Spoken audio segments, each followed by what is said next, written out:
All right, good people, what's going on? I just came across an article that was on one of my friends' live, well, not live, but their feed, and I just happened to take a glance at it and look at it, and I thought it was a pretty interesting article that I wanted to share and give my 2 cents on. So let me show you what the article is.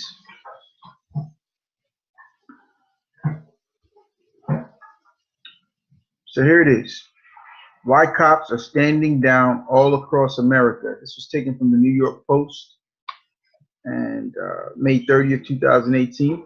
And being a fellow New Yorker, straight out of the Bronx, I can appreciate New York reporting, even though, I know all media, again, tends to present a story in a way that sensationalizes or causes people to become wrapped up in their emotions. So this article, theology that, and it's obviously in the opinion section, why cops are standing down all across America. And I have my opinion on that as well. I recently attended a town hall meeting here where I stay. And, one of the things about town hall meetings is that they are filled with so much political fluff, political correctness. And there's a lot of ideas, a lot of lip service, but no fucking action. And in this particular meeting, people were talking about the opioid epidemic, the differences between policing opioid epidemic versus the 1980s crack endemic or crack era, and how they hardcore police that stuff. But now they're providing treatment for today's challenges because of the different demographics, right? So people were talking about perspectives on that. People were talking about the idea of the Republican Party shit coming here in a couple of years and what law enforcement is going to do to maintain the safety, considering that our nation is so divided on issues and challenges that it's facing. And what else? And so I brought up, being that I'm a mental health clinician, I brought up the ideology of, what is law enforcement doing about helping officers who are suffering in silence with psychological disorders, officers who may be struggling with PTSD and a host of other personality disorders, yet are undiagnosed. And again, they're suffering in silence. What is the police department proactively doing to help those officers? And the politically correct response that was given to me is that they have a psychologist on staff who goes with the officers right along. He does ride-alongs with the officers, sits in their briefing, and he meets with them and evaluates as he sees fit. But one of the challenges that the agency is facing is creating trust among the officers to be able to utilize some of these resources that they do have available, such as the EAP, Employees Assistance Program, and some other programs that they have with regards to this psychologist on staff. Another thing that they intend to do is employ additional counselors to assist officers at on calls where mental health challenges may be present. Now, this is the deal. So I listened to this chief give me the politically correct responses to my question, yet he didn't answer my question directly. See, now, if I was just a person without law enforcement experience, I'd be sitting in the audience and I'd say, oh, okay, well, they're doing something to help those officers. So those officers, by golly, should take advantage of those services. But here's the kicker. Officers who confess that they have mental health challenges while doing the work are deemed unfit for duty, or it has been proven according to past outcomes where officers have confessed that they've got PTSD or some type of psychological issue that, again, their careers were jeopardized. For example, the officer in Eatonville, Florida, and it don't take many to send the message, if you will. It don't take many occurrences to send the message, but that officer in Eatonville, Florida, I believe it was, who responded to the Pulse nightclub shooting a couple of years back, was diagnosed with PTSD and told that he was no longer fit for duty and he had to resign. Okay? Out of all the officers that responded to that particular event, where the bad guy was in the bathroom and had killed about 40 or 50 people in that club, officers had to go in there and address the threat over dead bodies and a lot of blood and just a chaotic scene in the dark. And so you mean to tell me that he's the only one dealing with PTSD or that was diagnosed with PTSD as a result of that incident? And then when he comes down now and openly admits, hey, I'm having some challenges from that night. Now, okay, you know what? You need to turn your badge in and hand over your gun. You know, you're no longer fit for duty. Not even a desk job. Just retire early, or we're gonna have to ask you to resign.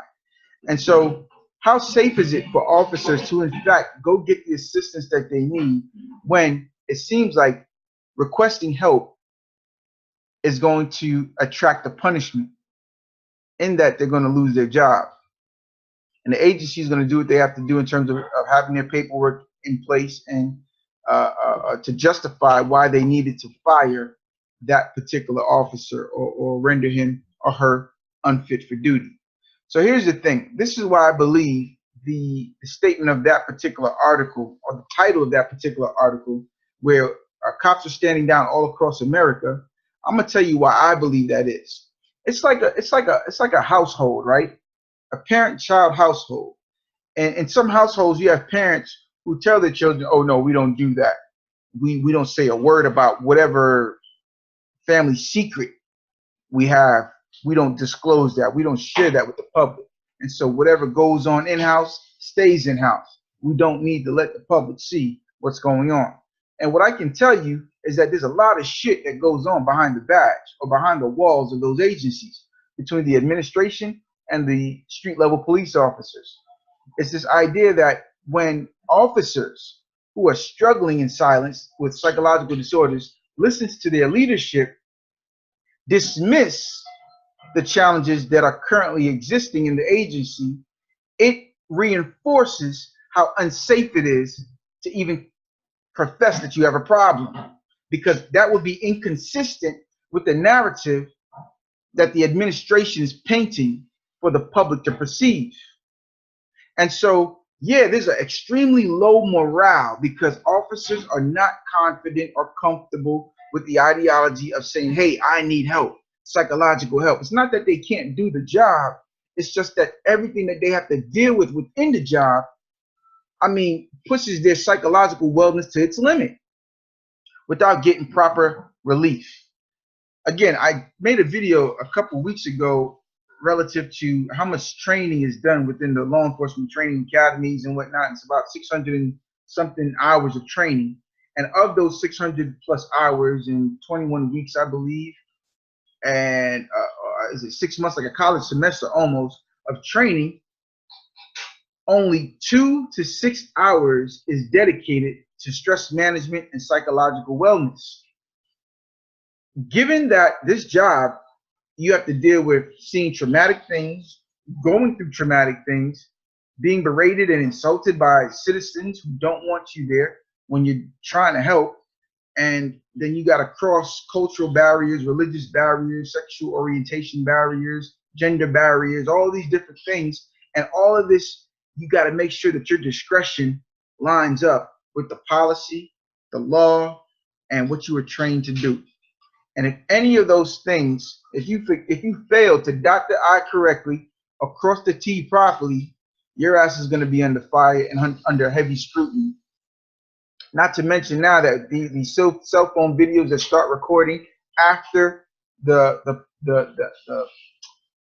perceptual victim, the person who's being victimized by the officer, after they've already committed whatever they've done to invite the officer's response, that's when the cameras start rolling, and now officers are scrutinized by according to half the story instead of the whole story. And so officers get tired of that shit, man.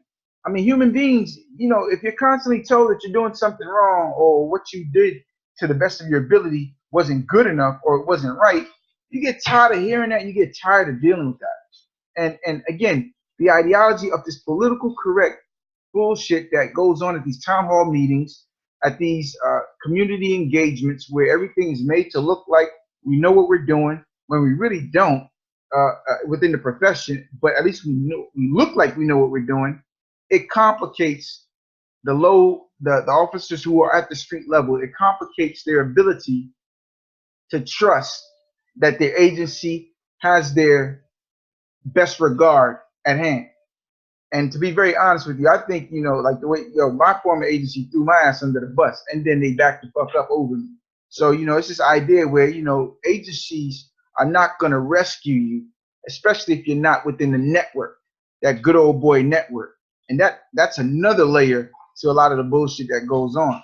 And so many people who've never been inside the culture of law enforcement in terms of living with an officer, to hear some of their war stories and hear what they got to contend with, or people who've never worked in the profession for a period of time, wouldn't understand it. They don't understand the layers and the complexity of challenges, the web challenges that many officers deal with on a day-to-day basis. And so everybody's made to believe that all is well and it's easy to handle the job, and bullshit. Mental toughness doesn't help people get through some of the bullshit that they have to go through behind those closed doors. And so, yeah, morale is low. Officers are not willing to put their lives on the line for the bullshit that they have to deal with and get critiqued. You know, I was once told when I worked in a profession that if you didn't get complaints, then you weren't doing your damn job. You weren't working hard. You weren't really patrolling effectively. If you didn't get complaints. Oh, really? Okay, so shit. Whenever I got a complaint, I was like, well, I was just doing my job. And you know, granted, most of the complaints I received were unfounded, but it's this idea that I was a proactive officer. I made sure that, you know, criminals within my beat had to be concerned about me when I was on duty. And now we're evolving and moving into a direction of policing where, you know, shit, criminals ain't got to worry about looking over their backs anymore. Because the way the system is going, the way people are fighting against the system, it's creating an atmosphere where, as for officers, it's damned if you do, damned if you don't. And not saying that I don't empathize with why these individuals who want to see reform and change in law enforcement take place. I understand the narrative that they see, or the perspective that they have about how policing works in America today. You know, considering, I mean, you know, we got to look at the historical stuff, man. 1960s and even before that, you know, Jim Crow laws and things like that officers were utilized to enforce. And you know, officers have typically been utilized as like a disciplinary measure for certain people in certain communities. And so, you know, there's that perspective, but it's not one that can't be remedied, or one that can't be resolved with simple communication over confrontation. And so, you know, I empathize with the perspectives on both sides, if you will. But at the same token, law enforcement is necessary, because we all can't be out here defending our own. And granted, I think we should be able to defend our own, but hell, we have an agency that's responsible for that, a profession that's responsible for that.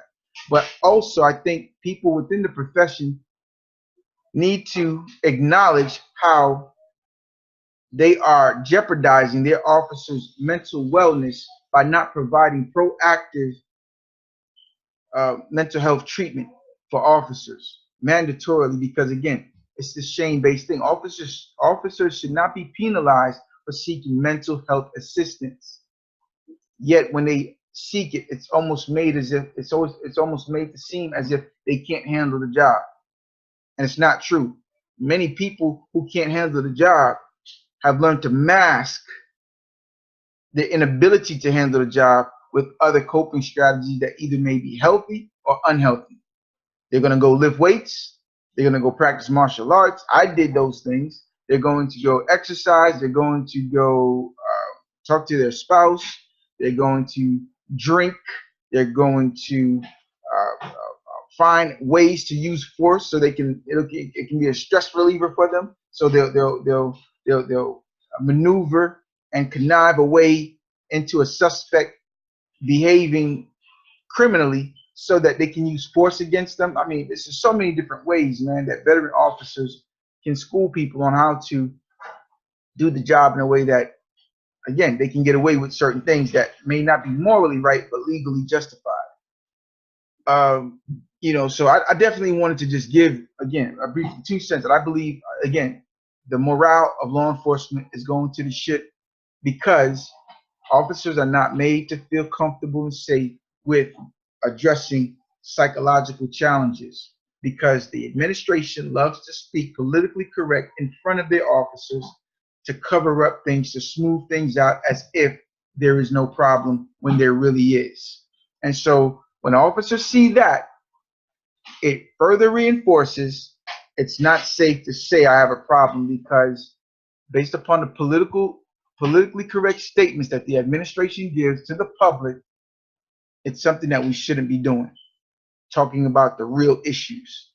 And as long as you stay avoiding the real issues, the longer those motherfuckers stay, the longer they linger, the longer they compromise fitness for duty and community trust. We need to do a better job, y'all. Counseling is a benefit, not a hindrance. And once we change our perspective on counseling, I truly believe then we'll start seeing some different results where police officers, can be allowed to patrol the way that enforcement is designed to work, and it wouldn't require as much use of force as long as everybody came to an agreement or an understanding about their roles or about the role of what law enforcement does.